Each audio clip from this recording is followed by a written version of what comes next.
8 of the creepiest houses in America.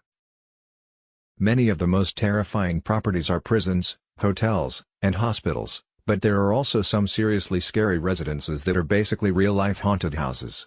Whether the locations of brutal murders, spooky ghost sightings, or both, the stories behind these creepy houses and menacing mansions are guaranteed to give you goosebumps. 1. The Whaley House. Apparently, there were hangings on the side of this historical San Diego home before it was built, including that of James, aka Santiago, Robinson, or Yankee Jim, who is one of several spirits said to haunt the house. The owner's daughter, Violet, also killed herself here in 1885. Today, it's a museum and a California historical landmark, but its story is nonetheless unsettling. 2. The Amityville Horror House. Almost everybody knows the story of the Amityville Horror, the best-selling book and movie supposedly based on true events. While it is true that on November 13, 1974, Ronald J. DeFeo Jr. murdered his entire family in their beds in their Long Island home, the supernatural events reported by the subsequent owners of the house have been discredited. Still, the real story is gruesome enough to give us chills just by looking at this house. 3. The Menendez Murders Home. The strange, brutal murder of Jose and Kitty Menendez in their Beverly Hills mansion at the hands of their sons has mystified the nation since 1989.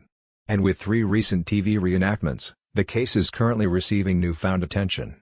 The brothers' defense claimed that they were being abused by their father. In the 6 months following the murder and before their arrest, the brothers proceeded to spend $1 million of their parents' money partying. If only these walls could talk. 4. The John Benet Ramsey House.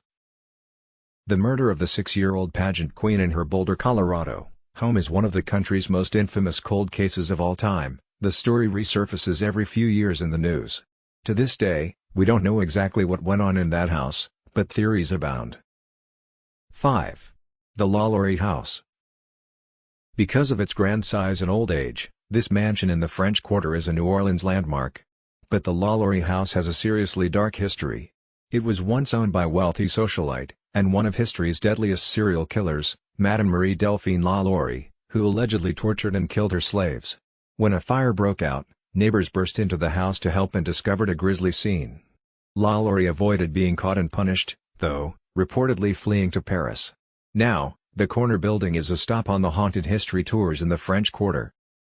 7. Myrtle's Plantation.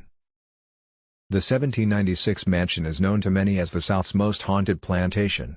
Legend has it that a slave named Chloe was hanged for poisoning the plantation owner Judge Clark Woodruff's daughters. Now, it's a bed and breakfast that's open for tours and special events. But that hasn't stopped the hauntings. Chloe has supposedly been spotted around the property, as has the figure of a little girl. Frances Carmine, who owned the house for more than a decade, even wrote a book about her many eerie encounters in 2005, titled The Myrtle's Plantation, The True Story of America's Most Haunted House.